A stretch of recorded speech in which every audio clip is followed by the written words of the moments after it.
listening to the Hometown Losers, the St. Louis Sports Podcast, with Josh, Adam, and OJ.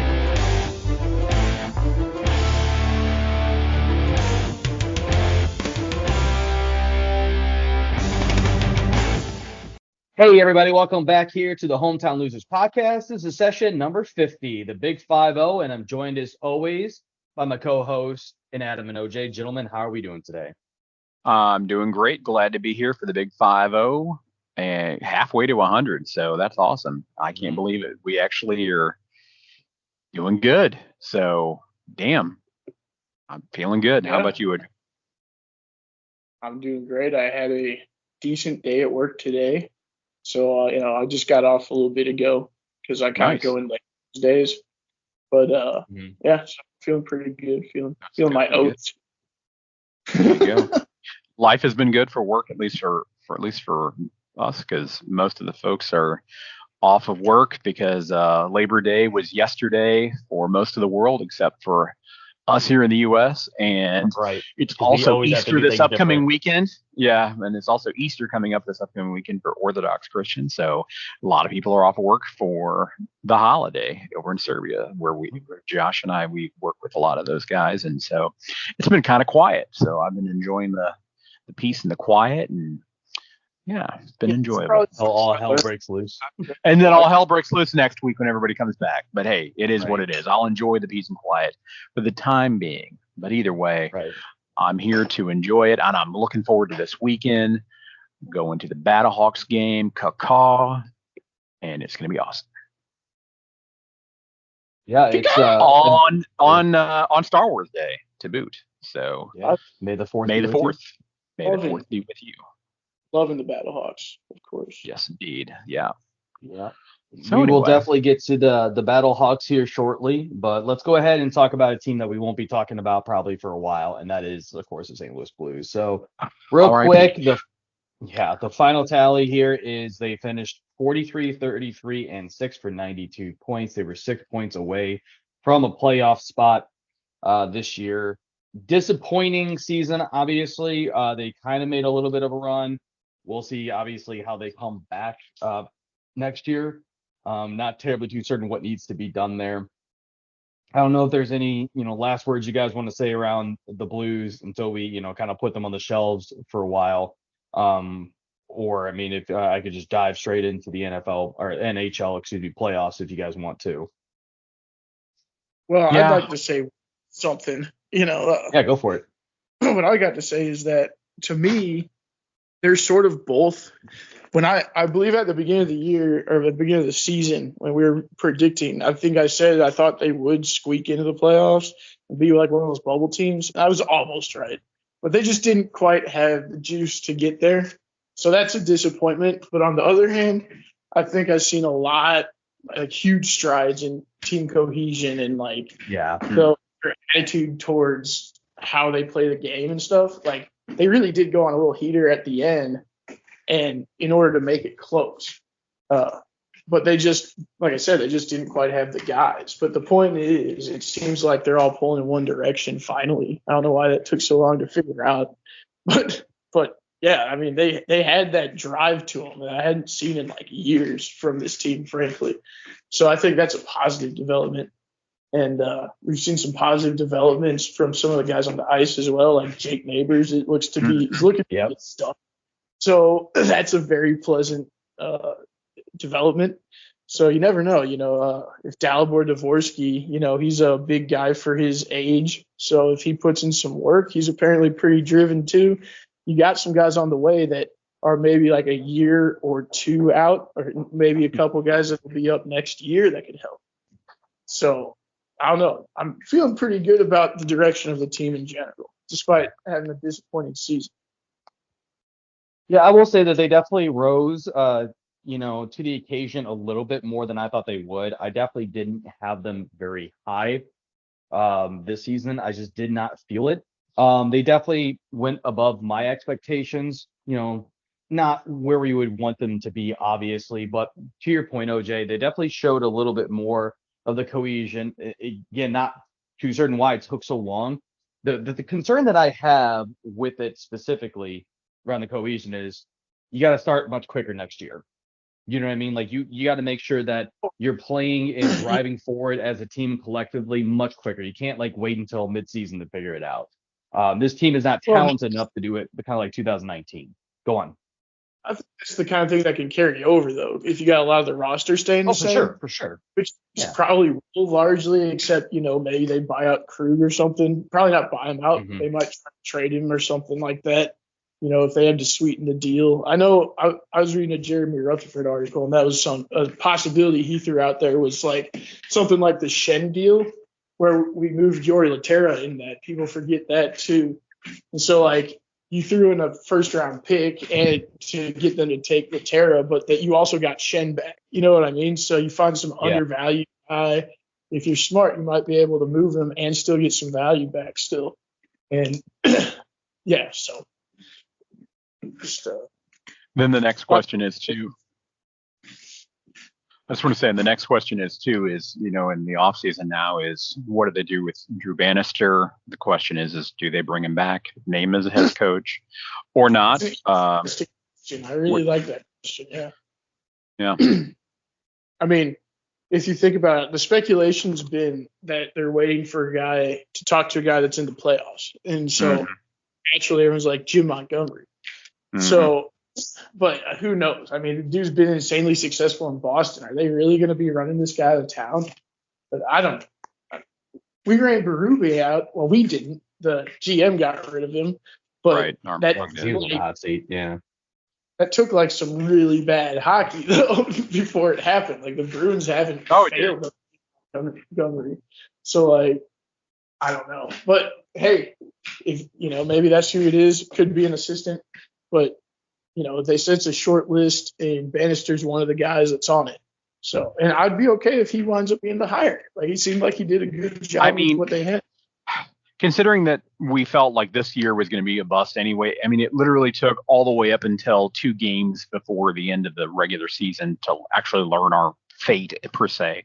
We were the last team actually eliminated from contention, in the Custom Conference. Mm-hmm. So at least we made it kind of a run for it, but we all knew that by that point, the likelihood was bleak. It was like 1%, but still, I was surprised that they actually made a run for it.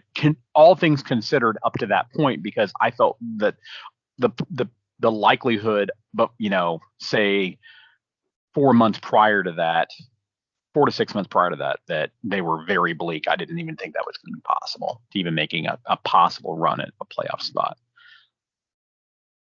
Yeah, and that's actually part of what's disappointing for me is that even when we were so close. Well, they were in the driver's seat at a couple of points throughout the season too for that playoff spot. They choked it away. So that's part of what. Yeah, exactly. What, they lost a game badly to San Jose, and that was during their run of good play at the end. Yeah, they should have had that game. You're right. They should win that like 9 times out of 10. But in credit, they came out in the first. Well, they came out in the first. I only saw the end of the first period, but they had like 13 shots to 2 or something. Like they came out, they dominated the Sharks, couldn't get any pucks in the back of the net, and then the Sharks turned it around on them. But my point is, it's not like they took the night off or something. They came out gunning for those points, and then they just got goalied, to be frank. So, but the point is, you should have had points built up from earlier in the season so that you can stand getting goalied every once in a while, because it happens. Sometimes it's just play out their mind. Very good point. Yeah. But that's why it's so important to start early. You know what I mean? Yeah. That's the point. That was what I was getting ready to say, is looking ahead to the next season. It's like we got to make some serious changes. We can't, because this obviously is, do or die situation at this point. Before it was like, do we settle for at least, getting in the first round? Now we're not even a team that can make it into the first round or even a wild card at this point. So. Well, I think it's likely they will be next season. I'm saying that right now without even knowing any moves that they make. I mean, unless they just blow the team up and go into a rebuild, which I don't think they're about to do, because I think they sense they're close. But anyway, so my point is I think they're going to be much better next season because that drive that they finally got back at the end of the year, that carries over. Again, unless you completely change like half the roster over, which they're not going to do. So I think that ingredient will be there from the beginning. You're going to have development from a lot of your young players that have already taken big steps forward. I don't know. I feel like there's some good things happening with the team. If Armstrong can shore up the defense a little bit, I think they're easily in the playoffs next year. And I do believe that was a big point of emphasis as well going into the offseason. What do you do? Like Scandell's contract most likely is gone. That frees up some money. But to your point, yeah, Krug has been a real disappointment. Right. Like I don't foresee anybody picking him up. I mean, he was a pickup to replace Bouwmeester when Bouwmeester went down. And then we kind of got stuck with the contract because obviously Doug Armstrong signed him and didn't give him a real good team friendly contract because we needed him. You know what I mean? Scandella did play pretty well when that year. Yeah. Bouwmeester. But yeah, he definitely didn't repeat it. Definitely could argue he got that contract too early. Yeah, the next contract too is up for terms here. It's also for Booch as well. So. Yeah, and again, I keep seeing people talk about trading him away. I mean, I think that they're going to actually sign him. My opinion. Yeah, I think so. A lot of the people that want to trade him away, I think that they assess the team as being a lot farther away from competing than I do. Mm-hmm. So that's why they're like, oh, we're still 5 years. Like I still a lot of people say that we're like 5 years out from competing still. So Buchnevich will be like mid-30s by then. Just trade. You know what I mean? Right. But get value for him now. Yeah. Makes sense. Yeah. I think they give him an extension. Yeah, I just don't take that view on things personally. So. To me, I'd extend him because you don't find Pavel Buchneviches very often. So like pretty rarely, as a matter of fact. If you look at his earlier stuff, then I can see, because obviously he did struggle there for a while for sure. But he's just good every facet of the game, and I never see him really lacking for effort. I mean, I see him diving after pucks, trying to break up plays in defensive zones more games than not. So it's like, I don't know what flaw people could really find in his game, maybe unless you get down to a much more technical detail. But, Well, I mean, look at the last game of the season. Last game of the season doesn't mean anything for us because we know we're already out of it. And Buchnevich had 2 blocked shots. You know what I mean? Like, he's still giving up the body because it's still a game. And there's still a win to get out there. So those are the type of people you want on your team for sure. He's a hockey player and a highly skilled one at that. That's what I'm saying. Those are rare even in the major league level or the top league of a lot of sports. Guys that are like just true players of that sport, and then they also are stand-up guys. Like that's pretty rare. So. The first method of getting more V-Bucks is to simply. Guys, you got Alexis going on, or Alexa going on in the background. Tell her to shut it up. No she big wants deal. to chime in on the conversation, yeah. Man, that happens to all the time. Like Adam and I will be talking on the phone or whatever, and then just like random Google thing will pull up. He's like, dude, Google. Mine does the same. It's like, I just want to chime in here. I want a chance to talk. Like, all right. Dude, so my Google was worse, like so bad because it would be like 3 or 4 o'clock in the morning, and all of a sudden your Google is like been disconnected. I'm like, Jesus, like wakes me up from like a deep sleep. Yeah, and it's like, okay, God. Like I'm just gonna unplug it. Like, screw that. Like, just random crap.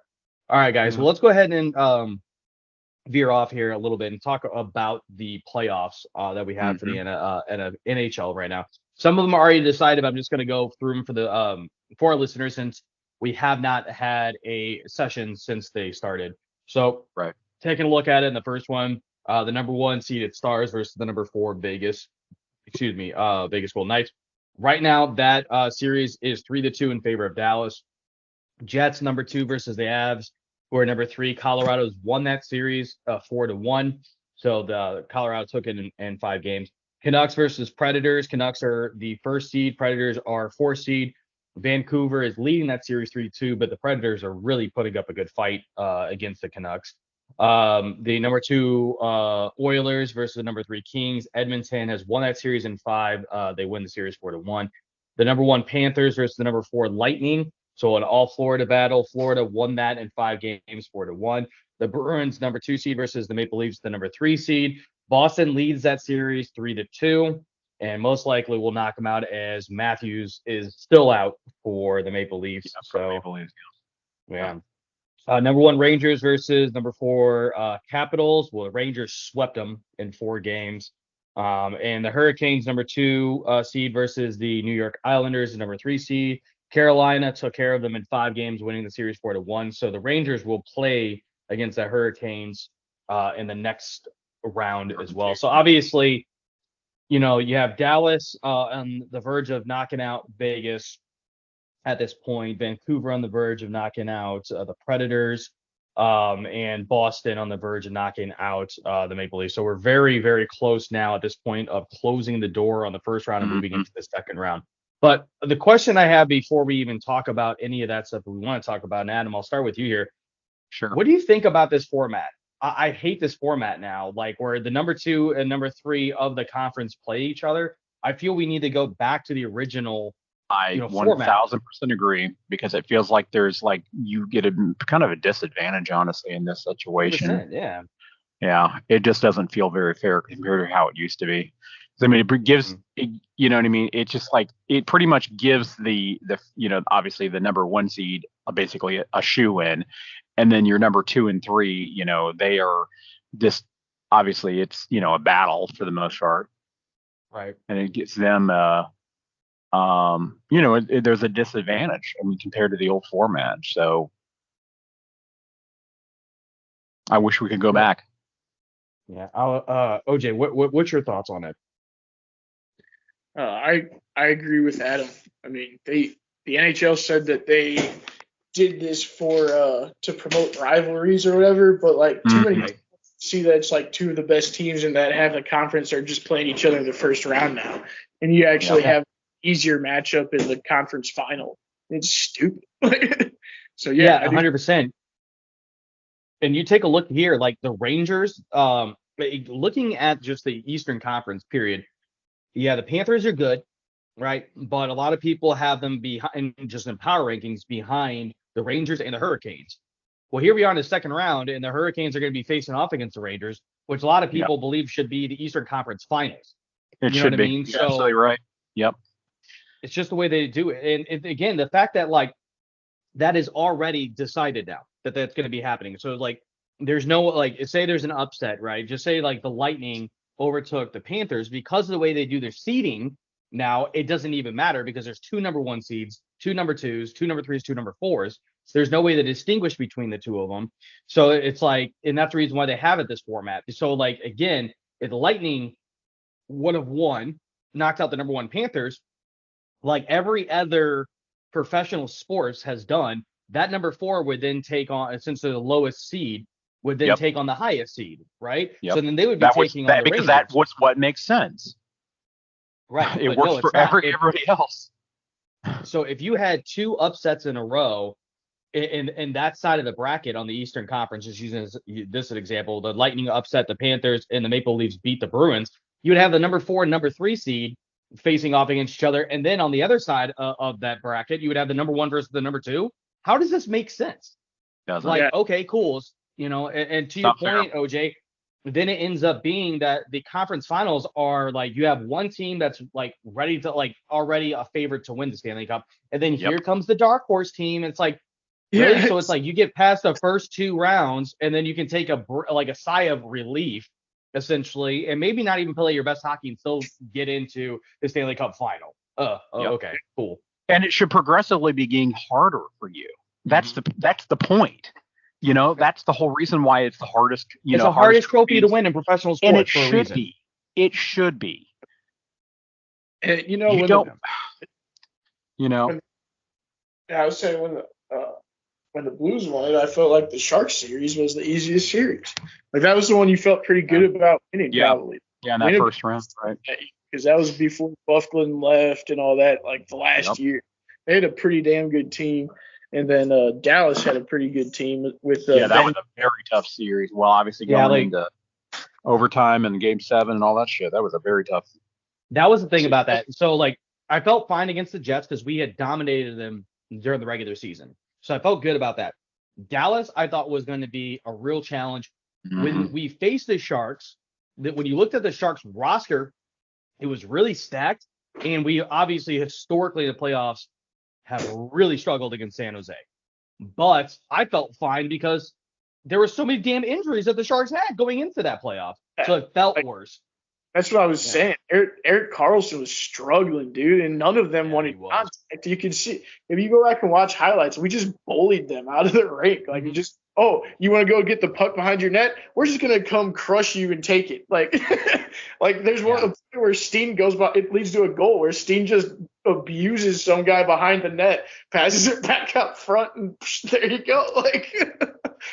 I mean, it would have been better to play Dallas in that round probably because they were with Ben Bishop and everything. That was a hell of a series. Yeah, went down to the wire. Game 7 was insane. Yeah, double overtime. Yeah. Yeah, that was a crazy game. So I'm with you guys. I think they need to go back to that old format. They really I wish they would. It would make it honestly more fun to watch, I think. Well, the problem with it is, I think because it's all that was decided in the CBA, right? So the collective bargain agreement. I think it's set until 28, if not longer. I'm not surprised because that's what they do. They don't make changes yearly. They obviously make changes and then they do this for a period of time before they usually make changes again. You know what I mean? Unless obviously COVID hits, but you know what I mean? All things considered, these type of format changes usually take into effect for a while. I mean, if it's part of the CBA, then obviously there's no changing it until there's a vote. Makes sense. Yeah. So I guess we'll have to live with it. Yeah. Is there anything that we want to talk about, any of these playoff teams, before we move on to the next subject? Next topic? Good. I'm good. Yeah, I feel like I'm good for the first round. Once we get towards the second round, third round, that's too early. The third round, the finals, right? You know what I mean. We'll probably talk a little bit more seriously about the teams because right now, I mean, again, we're still trying to decide of who's going to be into the second round. I mean, on technically 3 of those games, or 3 of those rounds, or 3 of those slots. Exactly right. Because right now we have 5 of the series that have been decided, but at the same time, we the only one that we know the matchup wise is the Rangers and the Hurricanes. Let's go Canes in that situation. Yeah, I agree for sure. So. And obviously, and I really don't give a shit about the, with the Panthers and more than likely the Bruins. I'm like, blow that whole thing up. Even though Patty's there, I don't care. Blow the whole thing up. Don't give a shit. Trashville. By the way, so have no ambition or, Vancouver, the Oilers, whatever. And I don't mind the Oilers at this point, in the West, because I look at everybody else, screw everybody in the West. The Canucks, I'm okay with winning it. The Oilers, I'm okay with winning it. Fuck the Stars, fuck Vegas, fuck the Avs. Definitely Vegas for sure. I mean, obviously of that series, I'm hoping Vegas beats the Knights in the first round just because I would like to humble them. But obviously, when it comes to I'm sorry, Vegas beats the Stars is what I meant to say. There you go. Vegas, I know. The Stars beats the Knights. Ugh, sorry, dude. I'm out of it, man. I'm on medication. As you know, unfortunately, dealing with pain, so I'm on pain meds right now. So my head's not with it. But I'm trying to say is I'm hoping that the Stars beat the Knights because I want them to humble them. Is what I'm trying to say. Yeah, exactly right. Reigning champs. I'd like for them to be humbled in the first round. Yeah, bitch, be humble indeed. Yeah. Alrighty. Let's go ahead and move on to the Cardinals here at this point. So update for everybody. The Cardinals are now 14-17. They've gone 8-7 since our last session, which obviously, hey, that's over 500, but by one. Sure. Game. Well, we're no longer in last place, I don't think, are we? No, in Central, no. We are in 4th in the Central. Hey. So we moved up 1 spot, right? So instead of being in 5th, which is last, We moved up to 4th. However, we're now 5.5 games behind Milwaukee, which is 2 more since last time we talked. So that's not good. We are 2 games out of the last wildcard spot, which is 1 more game than last session. We are now 11th in the NL. That is 1 worse than last session because we were 10th, I believe, right? Yeah, we were 10th in the NL last session. Now we're 11th. We are 7 games behind Atlanta which is crazy at this point. We're already 7 games behind Atlanta. I get Atlanta's really good in the NL. We are now 22nd in the MLB. Last session, they were 20th. So we've, again, we're doing, we're really not even doing that great, period, even in the Central, but we're just losing ground everywhere. And just to finish this off, so they are 7 games behind Atlanta, which is +3 compared to chasing, I believe, the Yankees last session. Yeah, where we were 4 games behind for the lead in the MLB. But OJ, I'm going to start with you here. How does this team get more consistent? Because I feel that's the biggest thing. At this point, can you guys hear me okay? Yeah. Yeah, sorry, my mic cut out, but let me finish that real quick. I apologize, OJ. But how do they get more consistent? Because at this point, I feel that's the biggest struggle that they have is sometimes the team looks amazing. Sometimes the team looks amateur. I'm not even gonna lie. So how do they get more consistent? Go ahead. Sorry about that. Well, I wish I knew an exact thing, but one interesting development that we noticed is that they've been almost trying to hit the ball the other way. It's kind of weird. So that under Jeff Albert, right, who was supposed to install this whole hitting system and everything, right? They wanted to pull the ball because pulled fly balls have the most success out of any type of batted ball, right? By far. So your general approach should be to try to pull the ball. Not in every situation. I'm just saying, if you're in an 0-0 count, you want to look for something that's good to hit, ideally inside a little bit so you can get your hands around and pull it down the baseline, right? And get a little lift on it. But the Cardinals seem to have been going with the opposite approach. Now it's everybody's really trying to just take it the other way and just get on base and all that. I don't think that's smart in the modern game.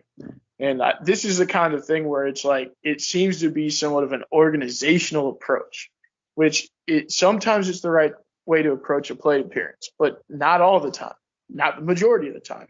Maybe certain players it's more successful for, a guy that doesn't have much power but is fast, like your Mason Wynn or Victor Scott, right? Just put the ball in play.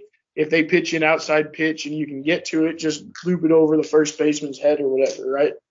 But right. I think it's part of the reason they're one of I think they still have the fewest or close to the fewest home runs, at least in all of MLB. And that's probably why, because they're literally taking the power out of themselves by the way they're choosing to approach at bats from an organizational standpoint, which is crazy because I don't know. That's the opposite. It's going backwards. It's they heard people complaining they didn't play good enough fundamentals last year, and they took that to mean, they should just be fucking slap hitters all the time. You know what I mean? Right. Go to 1950 and play that way or something. The offensive side of the game, analytics are a lot stronger on than defense and pitching. So there's less room to try alternate theories, right? Now, ideally, let's say if you got a runner on third base and or let's say you got a runner on second and 2 outs or something like that, and you're down 1 run and you want to tie the game. Well, guess what? You only care about getting 1 run. It might be a good idea to just bloop a hit to right field because there's a chance they could score on that, right?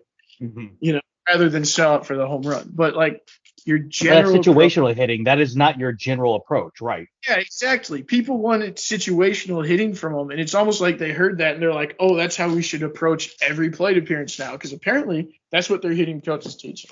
So I'm starting to rev up the engine on the fire the hitting coach bandwagon. Okay. I can tell you that approach really works well in softball because if you can hit the ball oppo. Because obviously you have 4 outfielders instead of 3 for anybody that does not know softball rules. But typically, obviously, the outfielders shift. You know what I mean? Like your left fielder is going to play deeper and more towards the line for a right-handed batter. So typically the right fielder plays more towards like what you would normally see an MLB right fielder be kind of positioned at. And obviously, if a lefty comes up, now the right fielder moves next to the line. As a right-handed batter, that's what I consistently try to do, especially with my speed.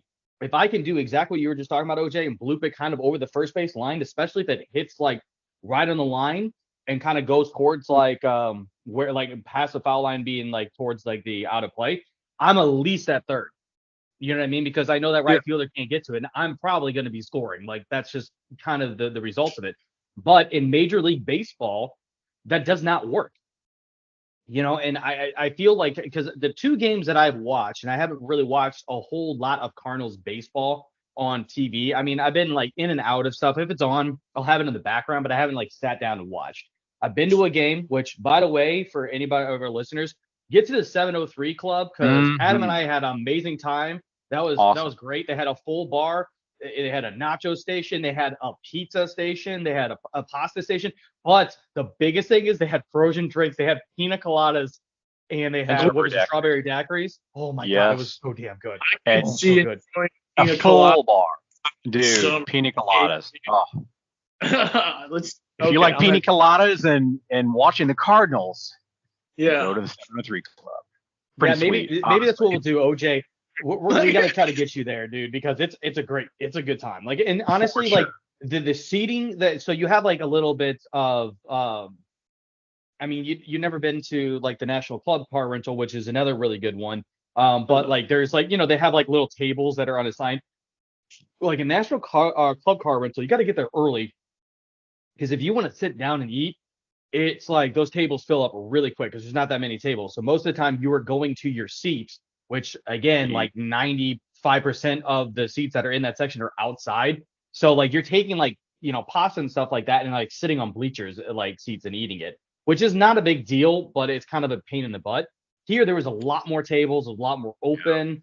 Obviously climate control. It was really cool. Yeah, pretty much. And they even have waitresses that come by and like get your refills on every drinks or take your plates, and it's super cool, super cool. Yeah, and if Haley, which was our little she's made an impression, bust your ass off. She was awesome. I told you, like I normally I try to tip when I go down there and stuff like that. Now, if I'm in an all-inclusive area, typically I don't tip because that's part of me getting in there. You know what I mean? Now, in the Coca-Cola Jack, that older dude, I can't remember his name. Like I'll tip him like if I got some cash on me. But normally I don't even care cash. Yeah, exactly. But she was busting her ass. Like she was going around all over the place, grabbing drinks, getting busted, and she did a great job. So if you're listening, Haley, which I know you're not, but like you did a great job. Thank you very much. Anyways, so. And by the way, it was an awesome game at the very end because it was a walk-off homer as well. So that was cool. Yeah, that was a Nolan Gorman first pitch. First pitch walk-off in the bottom of the ninth inning. The bottom of the ninth. Yeah, that was epic. Yeah. And Goldschmidt even owed a home run, and he's been lacking lately too. Dude, so. I'm telling you, so I gotta keep going to the Cardinals games because last year every single game I went to, Goldschmidt hit a home run. I went to 3 games. I went to 4 games last year, and he had 5 home runs in those 4 games. Nice. And then there you go. How do we get more consistent? Josh needs to get some more games, so Goldie hits more home runs. There you go. We need to get a GoFundMe page for the hometown losers, so we can keep going to games here and hopefully get Goldschmidt back to MVP. Man, he's gonna hit like 80 if I go every game. Damn right. Get your season tickets. You got to go to every game. Yeah. There you go. Anyways, so like let's get back to the original point that I was talking about. So I've witnessed 1 game and I've watched 2 games, and again I've kind of been like watched a few of the other games. But OJ, that got brought up to me too, or not brought up, but that I noticed that as well. That it felt like they were waiting a little bit longer to try to get to the right field for right-handed batters a lot, and even lefties were trying to get into left field. It didn't feel like that was – it just didn't make any sense, right? So I'm not terribly too certain why that approach is, but – yeah, you could look up the percentages on Fangraphs, percentages of pulled versus opposite and all that, and, it's changed markedly from 2 years ago. And so, like I said, it seems to be reflective of a change in philosophy, which seems to happen. Right.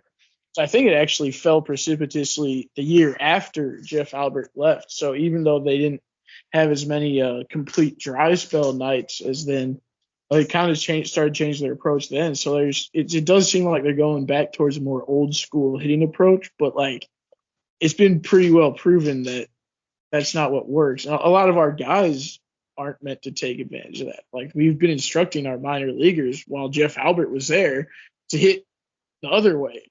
So like, we can't be telling them the opposite shit at the major league. That's just completely dysfunctional. So I hope that's really not what's going on. Yeah, I don't know, man. The Cardinals, they're just in a real struggle at this point because they're just not exciting to watch anymore. I mean, we felt coming into it, I think that, OJ, you're a little bit more of the glasses half full compared to what Adam and I are. But this is kind of where I thought the team would be, coming into this. They're sub 500. I thought that they were going to, not really improve all that much. And yeah, oh cool, you got Sonny Gray, but you also got two guys. I mean, every single pitcher that we have in our starting rotation is over 30.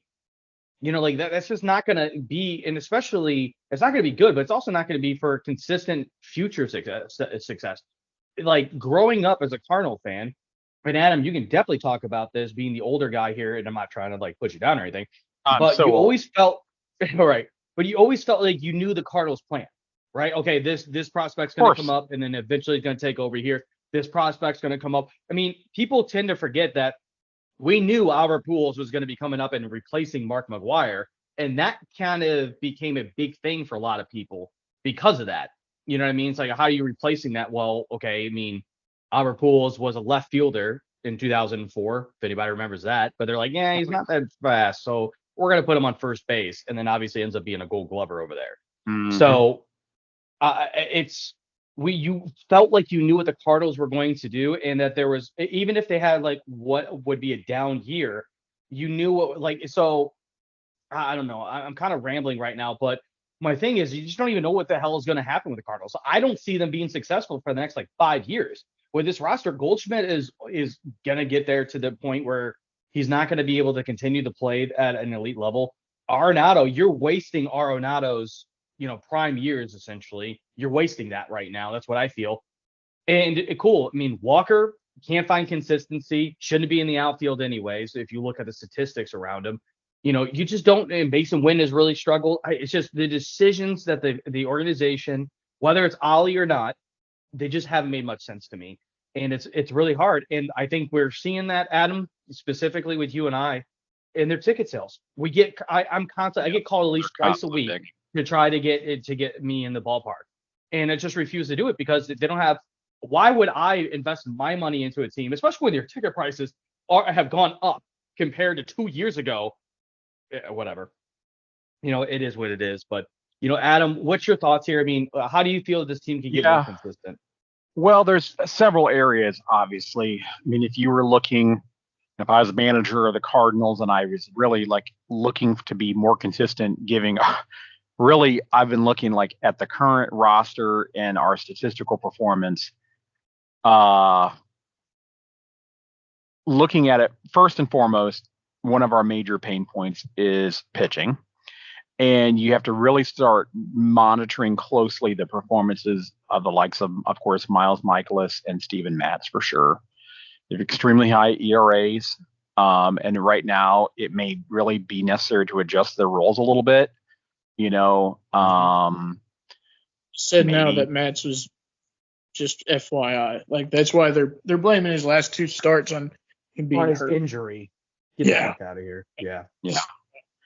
Well, and I think that maybe they need to just adjust some of their pitching strategies, maybe with the help of some of, the pitching coaches and such, and maybe help address some of those specific weaknesses. But we really need to keep a close eye on them and their performance, and whether it's injuries or whatever. But Michaelis has been not performing well at all. Well, we have in the bullpen with Helsley and Romero, they've been performing pretty well, and I'd like to continue prioritizing them for those high leverage innings. But when we're preserving a lead or when the game is really close, because we really need to make sure that those reliable arms are available and not overused. That's the key, especially with Helsley, because we've seen that before. Yeah. A lot last year. For sure. Yeah, we can't. And that's one of the concerns that we had in that game, too, was bringing out Helsley. And was it too early? Because obviously we were thinking, what are we going to do if we go end up in extra innings? How are we going to handle this with Helsley? Because he may not. I mean, while he was looking good, the fact is how long is he going to be able to go? And while he's performing well, we have to really keep his arm reliable and not overuse him. Yeah, for sure. Same with Romero too. And Adam, going back to that point real quick, because that was the game that we went to, where you had, and I'm trying to remember who was throwing in the eighth. Was it JoJo? I think because JoJo Romero definitely came into the game. Yeah, but I think it was JoJo. He was pitching phenomenal. The game is tied, and then you put in Helsley in the ninth, and I'm going, dude, if this was the Cardinals from like 2 years ago, okay, cool. I'm okay with doing that because the offense is going to be able to do it. Sure. You feel that the team can do it. But not the offensive today. I don't have the faith. Yeah, exactly. I don't have faith in this offense. So, and that's part of my next point I wanted to bring up too, is our struggles of some of our key hitters like Goldschmidt, Gorman as well. And I would really consider maybe even tweaking the batting order a little bit, maybe maximize, some of our on-base potential, possibly increasing some RBI opportunities because we need runs. For instance, we could put some higher, like on-base percentage players like Mason Wynn ahead of him potentially. I know he's, I think, currently seventh, in the lineup, whereas Goldie's usually fourth or fifth. Somewhere there. Dorman, So anyway, I would maybe look at tweaking your batting lineup a little bit because of the struggles currently with those guys. The other thing too is I don't think we talked about is discipline at the plate. That's a major thing too. I think this team overall has shown a tendency to strike out at crucial moments for sure. And we need to be more disciplined, and we need to institute that, those hitting practices and focus on contact hitting, more so because we need to really reduce our strikeouts and increase that, that clutch hitting because it's hurting us, and it's hurting us with run production. And we've been seeing this time and time again. But yeah, I mentioned Mason Wynn, obviously Jordan Walker, obviously developing that young talent for me. It's very important, with Mason Wynn, just keep giving him, regular starts.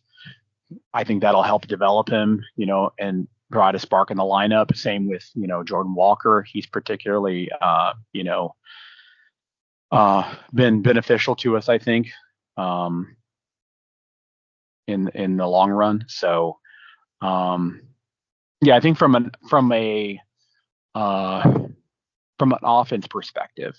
Now, from a defense perspective, it's interesting because obviously we're struggling a bit with pitching for sure. We need to really look at that and maybe a little bit of defensive realignment a bit. I'm looking at some of these defensive metrics and trying to align those possibly with the pitchers might allow us to reduce, some of the opponents' batting averages on as a whole. Sorry. Had a distraction there. Anyway, I'm trying to think some of the other points I wanted to make. Team morale. That's another point I wanted to make as well. I think that's going to be very important. And obviously the issues with Ali, there's, talks about potentially finding a replacement for him. So team chemistry is obviously going to be very important, and we need team building activities and obviously ensuring open communication channels between the players, our coaching staff, as well as the head in the front office as well. And I think that needs to be, I don't know all what's going on for sure, but it has a tendency to feel like they're not all talking. They're not all on the same page half the time.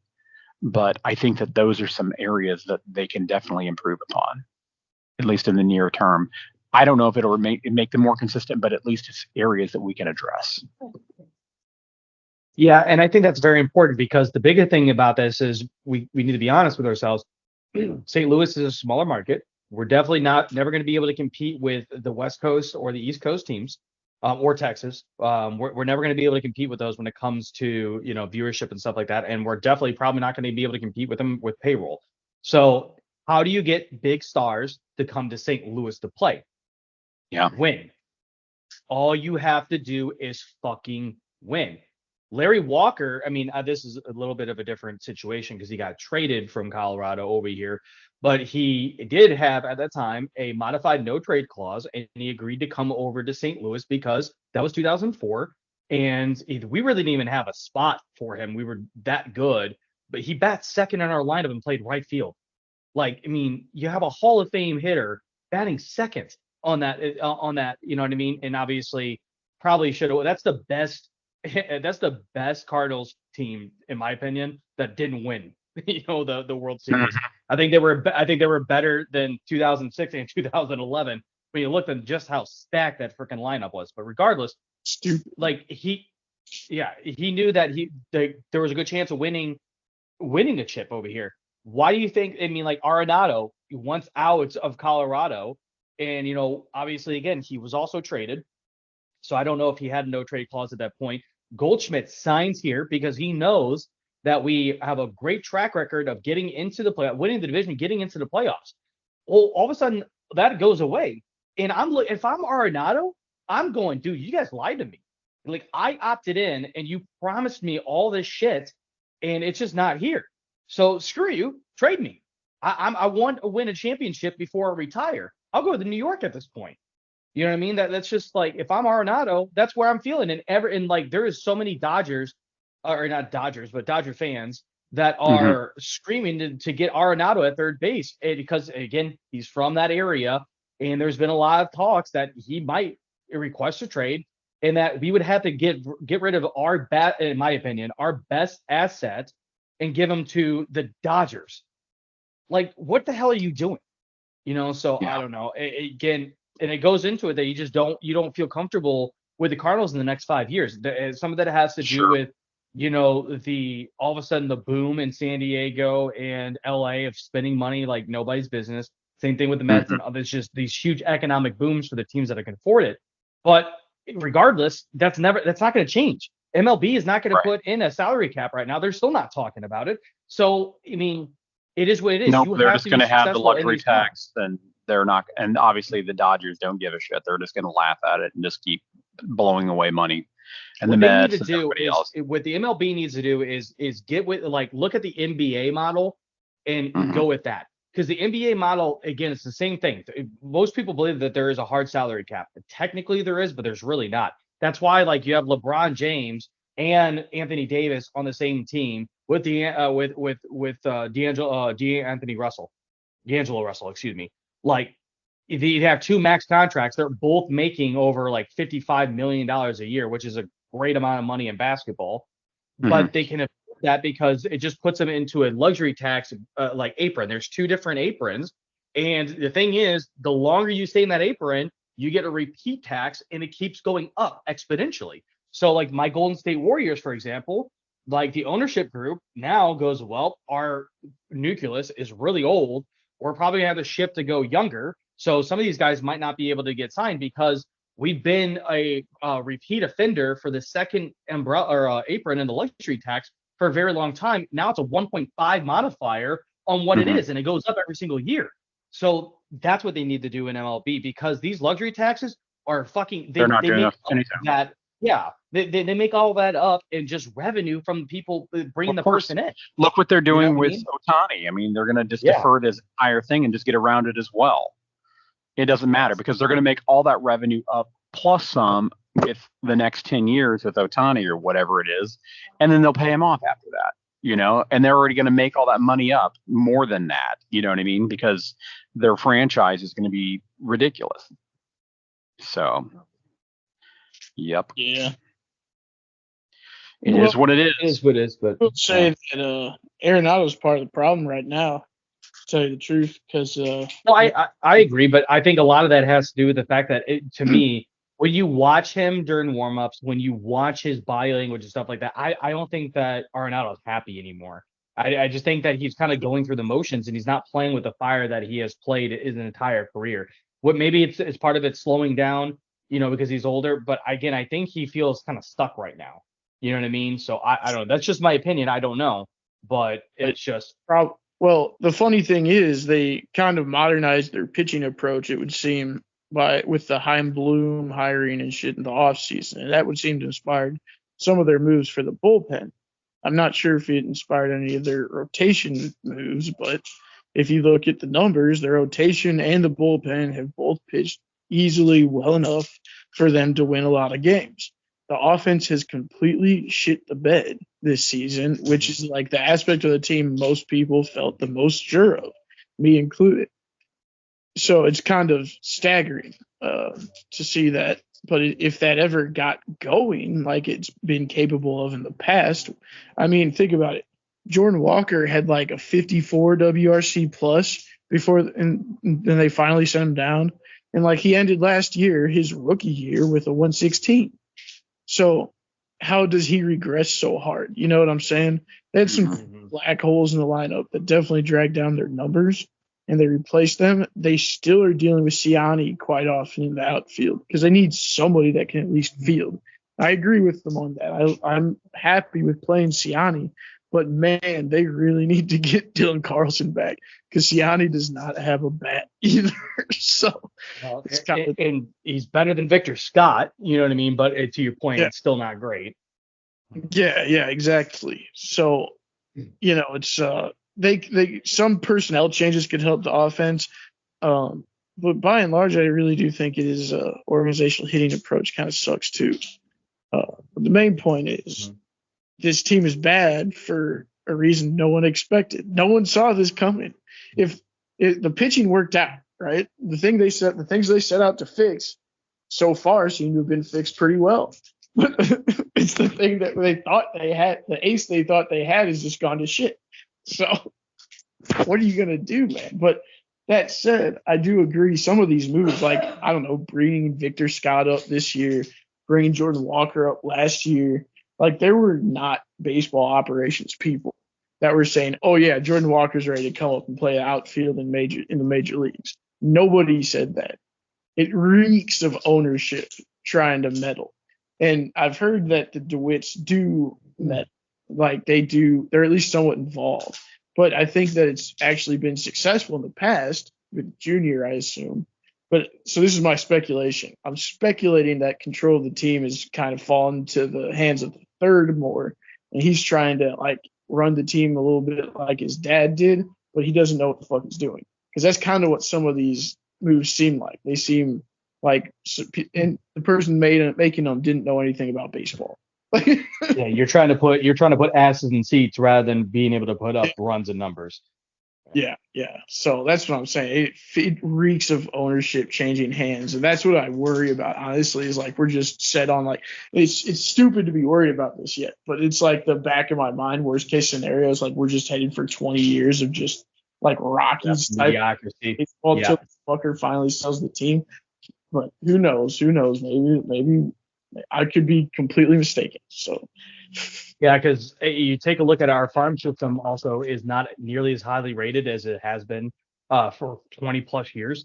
So a lot of the prospects are starting to come up. We obviously do have some bright stars, but they are kind of far and few between. They're just not. It's not rated nearly as high as it has been before too. I call your attention to something I saw. This guy posted. This is on a fan board, but some guy did a lot of work. Went through and he added up all the WAR that the Cardinals drafted and developed, and I guess just drafted because I don't think it mattered if they were still played for the team or not. But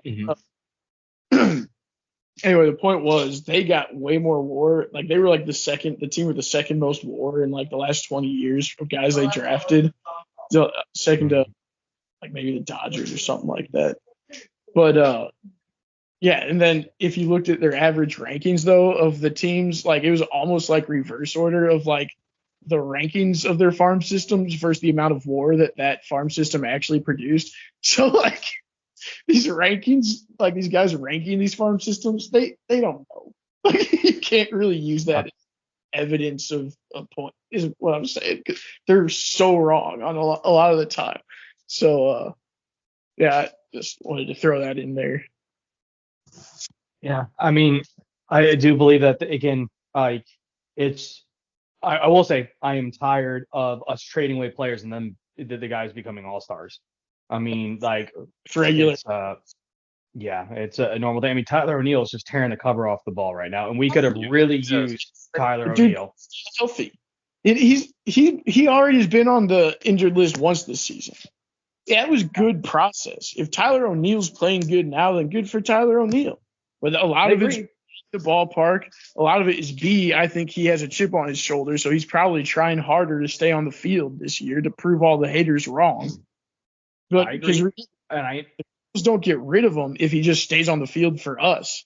But he never could. So, and that's the thing. Like all these things you guys want to ding the team for is good process that's working out poorly. A lot of them, not all of them. Like Adolis Garcia, every team passed on that dude twice. He went through waivers twice. The Cardinals did him, and then the Rangers put him on waivers too until he magically figured it out at the age of 28. You can't see that coming. That's random luck. But I still see people bring that up all the time as if that was some major shortcoming of the. Well, listen, I agree with you, and I understand where you're coming from. I can just tell you that it was just really difficult seeing Victor Scott bat .089 when you have Tyler O'Neill, that has 7 home runs, 8 home runs already in the season, something like that. It's just difficult. That's all. That's the only point I'm trying to make. So. All right, guys, let's go ahead and transition here off, and we will go and talk a little bit about the Battlehawks. Quick update for the Battlehawks here. Battlehawks are 4-1, and that is 3-0 since last session, which is pretty damn good, obviously. We are now tied for first in the XFL division, although we are number 1 when you include the tiebreakers in there. It's moving up 1 spot. We are now tied for second in the UFL period with San Antonio, which is obviously in the XFL division. We are 1 game behind Birmingham. Oh, I said that, but oh my God, I said it again. Birmingham, which is just an absolute rule. But we are doing very well in the XFL. It's going to be interesting to see when we do face the Stallions. All right, see what ends up happening there. But Adam, I'm going to start with you here. What has gone well so far? What still needs improvement for the Battlehawks? Yeah, I think overall, looking at our receiving core, I think receivers are definitely posting high yardage catch rates, strong offense coordination for sure, especially looking at like Hakeem Butler. Obviously, he's excelling very well. And the AJ McCarron to Hakeem Butler. They're just driving right now, which is awesome to see. So I think overall, very impressive statistics overall. I think with AJ as well, he's showing some effective leadership and execution on the offense. Overall, our defense, I think pretty strong, honestly. It's kept us in some games for sure. They've been a major contributor to, for sure. I mean, there's definitely been some highlights of some standouts there. And, that's been great for us with forcing a lot of interceptions as well as a lot of turnovers on the offense. So I think it's been great for us for sure. And I think that we have a very solid team. And honestly, I think we should have won in week 1. We were so close. If it wasn't for that damn field goal, we would have won and we would be, 5-0, but it is what it is. I'm not going to be too much about that. I think they've been looking so far so good. One little area I think for improvement.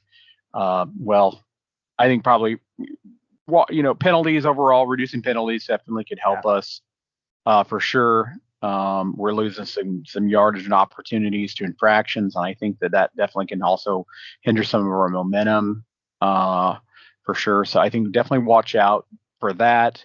And we need to focus on. I mean, like I was saying, kudos to our offense, but we also have a tendency, and I think this is just the league in general, high turnover ratio and period.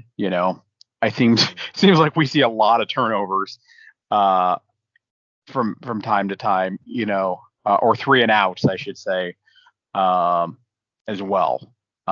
So, and like I said, it just very well could be the league in general, but I'm not going to beat up the team too much for that. Truly, I think overall they're looking pretty damn good this year, and I think that they're probably number one for sure in the XFL division. They definitely have silenced DC with that triumphant win. Like you said, are probably our biggest competition, and hopefully we will be going to the championship game at the Battle Dome in June. We'll be hosting it, and more than likely it'll be against Birmingham. So, especially, I mean, they're 5-0 at this point of the season. Yeah. So I will tell you that Hakeem has been amazing this year. So Butler, I mean, he could just grown man that defensive back for that 80-yard touchdown against DC. I mean, like literally was like, I am much bigger than you. Get the hell off of me, and shrugged him off. The one thing that I think that we've done very well. Offensively, when we are rolling, we're very good. But to me, what this team feels like is very much like the Kansas City Chiefs. OJ, I know you don't want to hear that, but it is what it is. Where the offense, when it's rolling, it's fantastic. The defense is good, but it can sometimes be inconsistent. The thing that I think we need to do a little bit better at, is our play calling, especially in the offensive side. There are a lot of times where I'm like, why the hell did you just, like, it's 3rd and 3, and you decide to run a bubble screen instead of running it or just letting AJ McCarron throw the ball. You run a bubble screen and you lost 2 yards. So now it's 4th and 5, and you're at midfield. Game is still undecided at this point, and you have to punt the ball. There's a lot of times where AJ, you can tell, is like looking at the sidelines going like, really? That's the call that you have?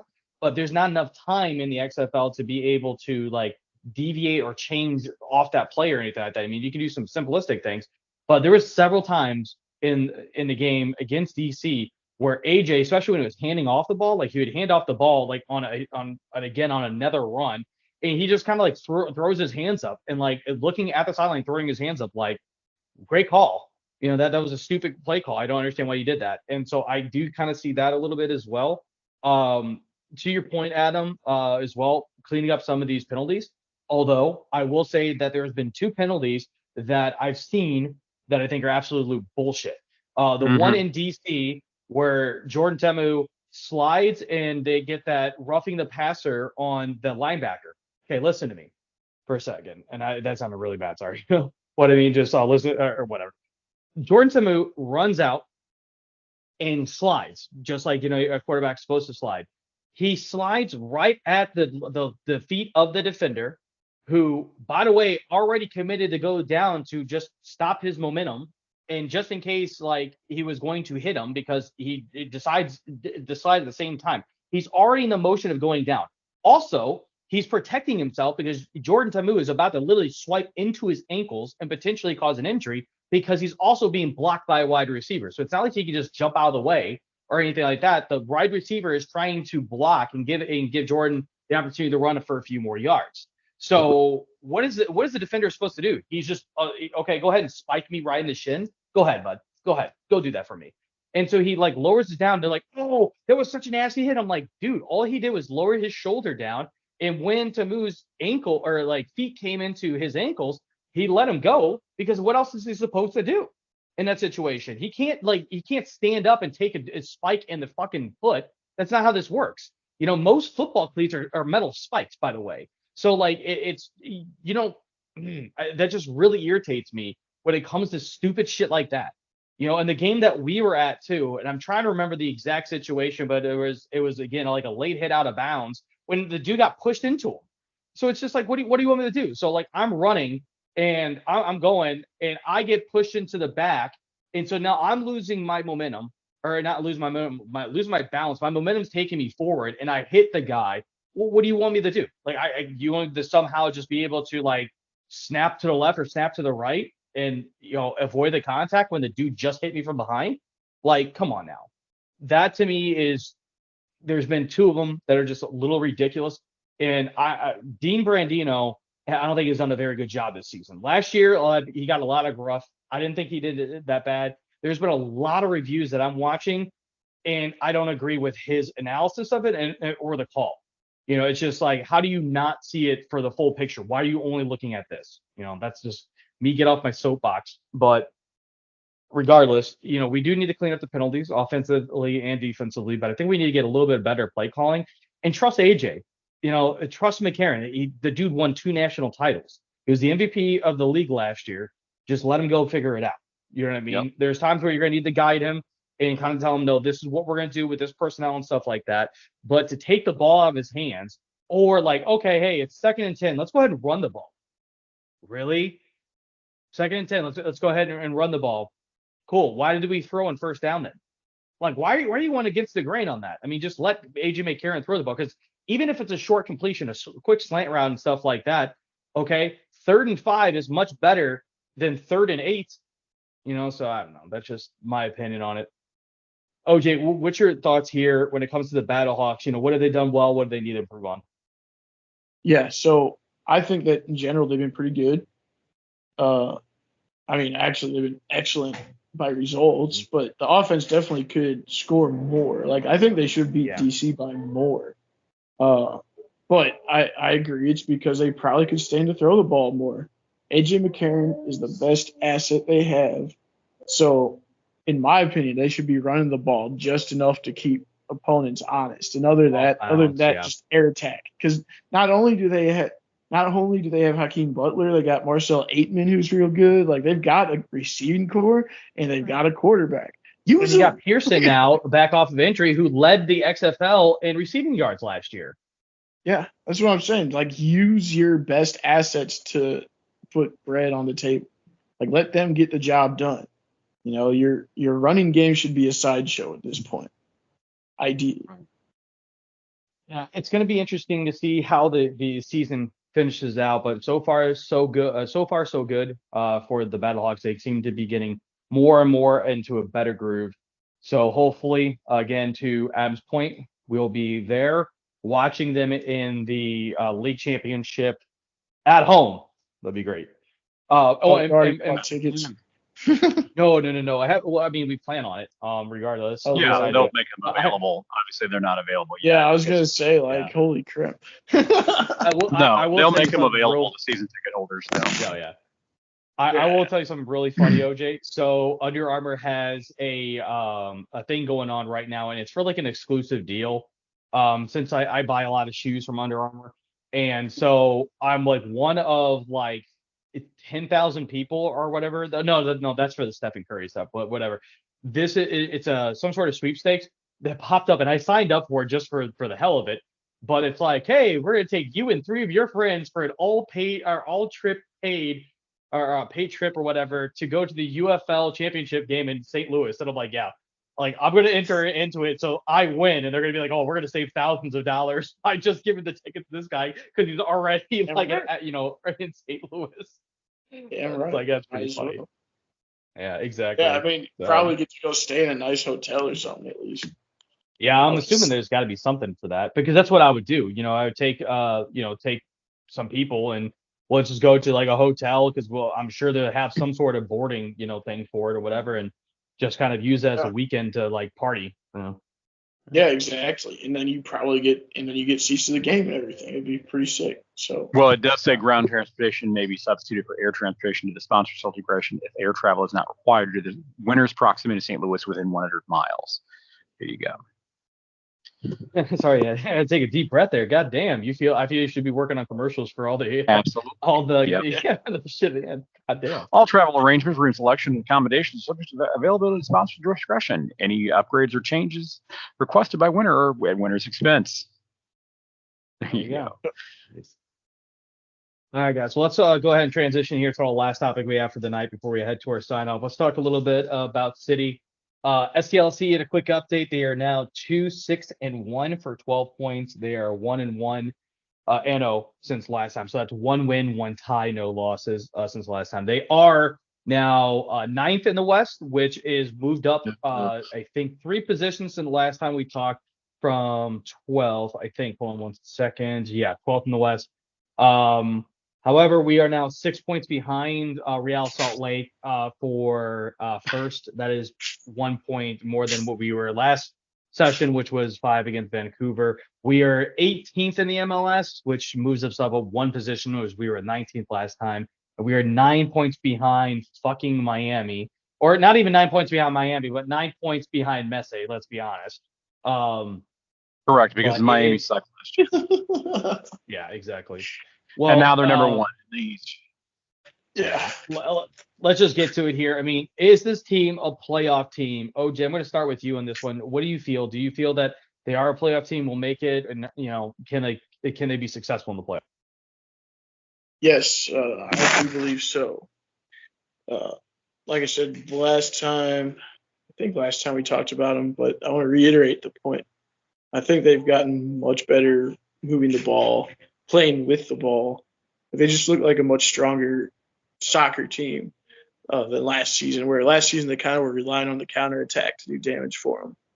So I think they do have a better shot to make the playoffs this year and actually do something this time, especially as they continue to evolve as a team and integrate some of their newer guys. So, yeah, they ought to be a playoff team. Yeah, fair enough. That's kind of what I feel too. Is I think that we'll be able to get into the playoffs. I'm not sold on the fact that we'll be able to be successful in the playoffs.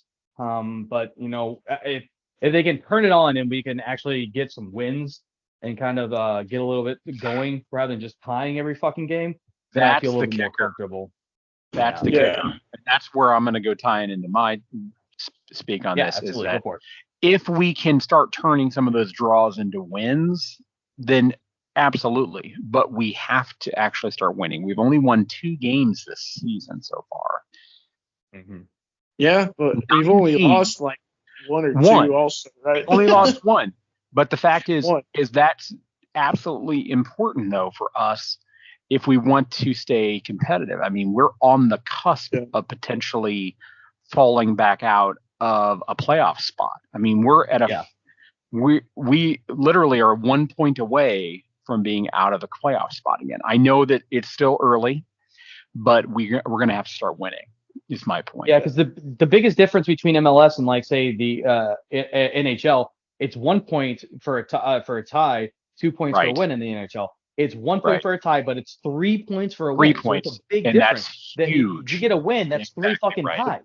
You know what I mean? Yep. So, like, it's becoming a bigger problem now. Yeah. 2 wins is not enough for us to stay competitive and actually secure a spot. I'm just saying, we've got to start winning sooner rather than later if we want to actually lock a spot eventually. Yeah. Because that alone, and thank you for pointing that out, but that's very much a very important part to make, is that while draws are nice, you're getting 8 points, but you're losing 2 in the process, per se. Yeah. 2 potential points, I should say.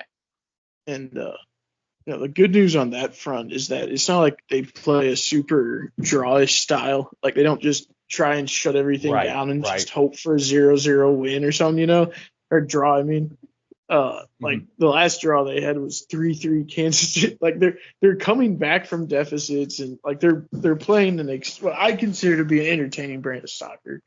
And they're just finding themselves in draws. So yeah, but I wouldn't expect it to last the entirety of the season, but you never know. They definitely do need to add some goals. My thing about that is, like, so say just take the ties. I mean, since we have 6 of them, and just 1/3 of those ties, if you're able to convert to wins, we would be at 4, 4, and 1, and we would be at 16 points. You know what I mean? Rather than 12. And 16 points right now for us would be, and of course, this stupid page decided to refresh, would be at 5th. You know what I mean? So there's just a big difference between being able to turn those points around. But I feel we all feel that. It's just, being able to do it. To your point, OJ, there's been times where oh shit, we're chasing 2 goals and we still somehow come back and tie the game. That's awesome. But there's also been times too where we're up late and then we concede the goal for the tie. You know what I mean? So we just gotta gotta just be more consistent and go out there and lapses. Yeah. Yeah. For sure. If they could clean up some of the defensive miscues, because like they really do play excellent soccer for like a good chunk of the game, but then they'll have miscues on like a couple plays that wind up in the back of their net. Like there you go. Right.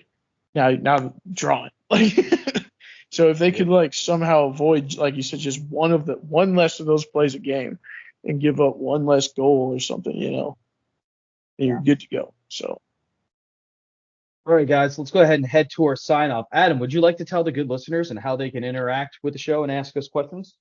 Absolutely. Our good listeners can always check us out on Facebook at facebook.com/The Hometown Losers, LOUSERS.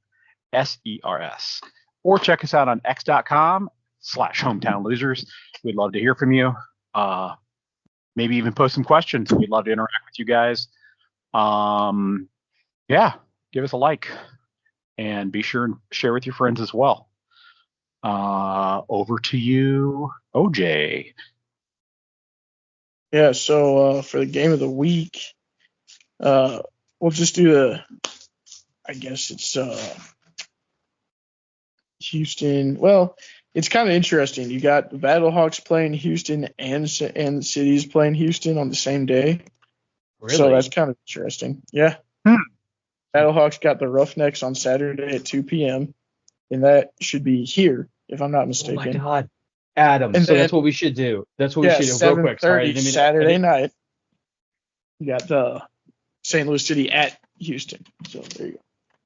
So I didn't mean to interrupt you there, OJ. But Adam, you know what we should do for the Battlehawks game is we need to bring trash cans and bang on them.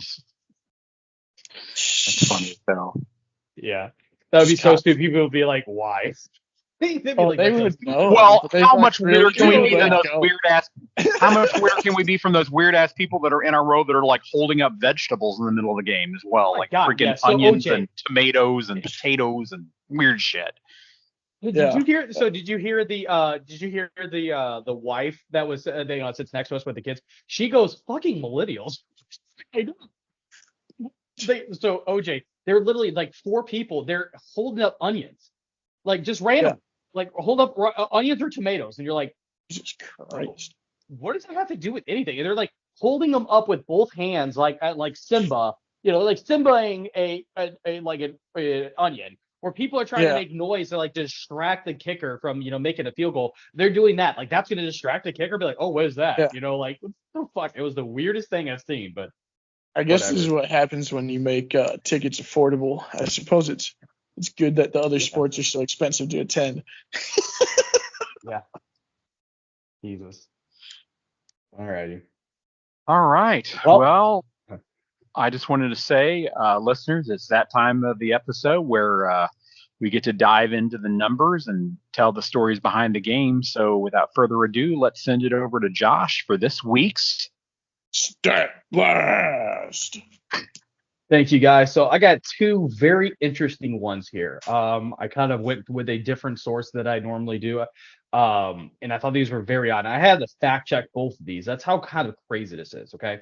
So at the time of his retirement, Jamie Moyer, who was a pitcher in the MLB for, I can't remember exactly how long, but he pitched in 4 different decades of baseball. Jamie Moyer faced 8.9% of all MLB hitters. All MLB hitters at the time of his retirement. 9%. That's how many people he faced as a pitcher. Crazy. I had to fact check that because I'm like, there's no possible way. I'm like, the game's been going on for hundreds of years. No. That's just 9% of all players at his time of retirement, and even now, after that, he's still at 7%. That's incredible. Like, hold the command. Yeah. But yeah, that's a crazy statistic. This is also one that I could not believe. We all know Larry Fitzgerald, the wide receiver for the Arizona Cardinals. Very good wide receiver, right? So he played in the NFL, for 16 years. In 16 years, He only had 29 career drops, which is pretty impressive. Well, here's the other thing so there you whistle at that, right? So he had 29 drops. He had 41 tackles. He had more tackles as a wide receiver than he had drops. Jesus. That might tell you something about some of the quarterbacks he played with. Yeah. Or quarterbacks he played with. Yeah, that's the whole thing about it. Is just like, because I had to fact check that as well. I'm like, there's no way this is possible. And I looked it up, and it's just like, oh, yeah, that's right. Carson Palmer wasn't very good for those years. You look at through, and you're like, oh, shit, okay. That made a lot of sense. And a lot of them were to him. So he's like the fastest and biggest guy that's going to be able to bring him down. The crazy thing about this, too, is 41 tackles, all of them were solo tackles. He never got help and got a half credit for a tackle. If he tackled somebody, he definitely tackled them to the ground, which is freaking crazy. I got a question. Do you know if they counted it as a tackle then? If yes. They both jumped for the ball, DB caught it, and he just dragged him down from there? How they go up together. That's still a tackle. Yes, that's still a tackle. Yeah. Mm-hmm. Okay, 100%. So it's not as impressive. It's not like he's running dudes down open field tackles. Open field tackle. Exactly. He's just grabbing onto the guy while they fall to the ground. I will tell you, OJ, that I know for a fact that I witnessed three of them where the defensive tackle was running in open space, and he was and Fitzgerald was able to track him down and drag him from behind. I did see 3 of those, but that's 3 out of 41 tackles. So to your point, right? But it's not one of those. It's not incidental where okay, we both go up for it, and you touch me, but I don't have my arms around you, I'm not in a tackle motion. So obviously, since you touched me and you picked it off and you hit the ground with your knee, obviously you're down. That does not count as a tackle. That's just an interception. So there has to be some sort of motion to I have to have my hands on you in a tackle motion. You know what I mean? Okay. So it's not just oh, hey, he barely touched me with his finger, you know what I mean, or anything like that. So there is a little bit of a discrepancy, but no, it's still impressive. The fact that you have as a wide receiver in the NFL for 16 years, you have more tackles than you do drops, but it's not nearly as impressive as you said, 41 open field tackles.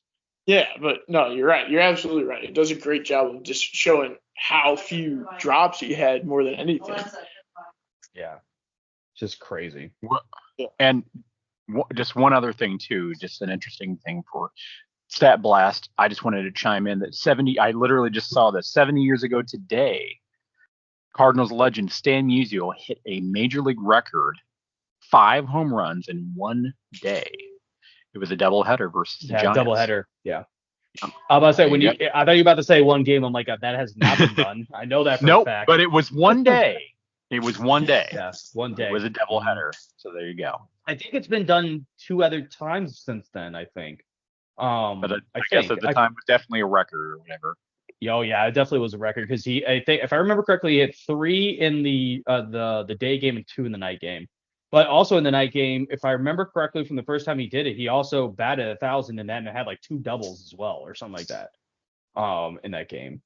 I could be wrong, but I think that's what it was. But crazy. I will tell you another thing too, real quick before we sign up. I just watched the Netflix documentary that it's called "It Ain't Over." It's about Yogi Berra. Holy shit, Yogi Berra, bro! I mean, you know Yogi Berra. Obviously, he's from St. Louis. Of course, I met the guy whenever he's still around. I love Yogi Berra. Yeah, Yogi stole my picnic basket. No, Yogi Berra that lived on the hill on Elizabeth Avenue. There you go. Yeah, I know. Everybody knows that. Yeah, next to Joe Garagiola. Yeah. And here's the funny thing about that with Graziola is specifically, so both those guys, for anybody that does not know the story, Graziola lived literally across the street, where you could see Berra's house. They both went to a tryout for the Cardinals. Oh my God, you just said it better than me, and I don't know why I'm stumbling on the word. Joe Graziola. Graziola. Graziola got offered a contract to play with the Cardinals for $500, and then Berra got offered $250, and everyone was just like, that doesn't make any sense. It's because the GM of the Cardinals at the time was leaving to go to the Brooklyn Dodgers, and he wanted to bring Berra there. Unfortunately, the New York Yankees stepped in and saw Berra, and they brought him in, and then obviously he was the Yankee for his entire career. At least as a player. Obviously, as a player. With the Mets he was a player for them. Yeah, I think for the majority of his career, and I think for the Mets for like a year. Yeah. He didn't play for the Mets. He was a coach for the Mets. I thought he played for the Mets for a year.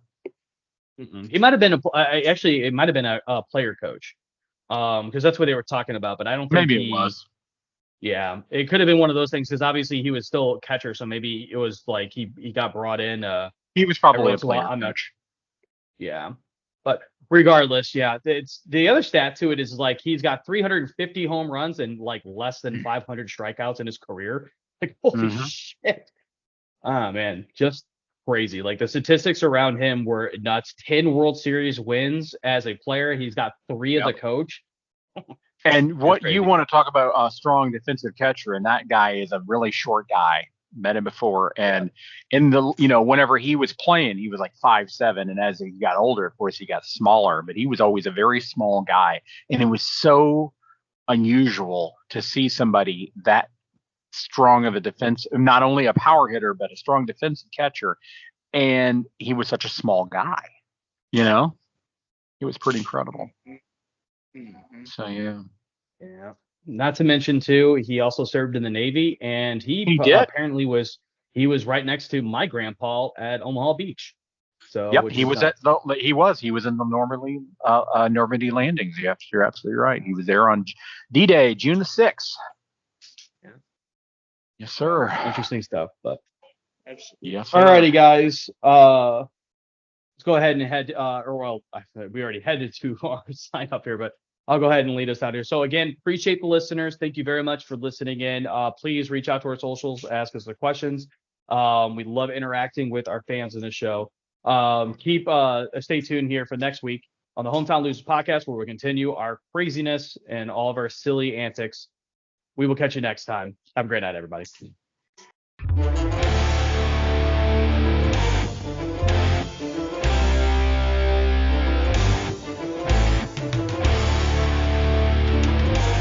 Hey guys, this is Adam. Just want to say thanks for listening to the Hometown Losers podcast. We'll see you next week as we continue our discussion of St. Louis sports.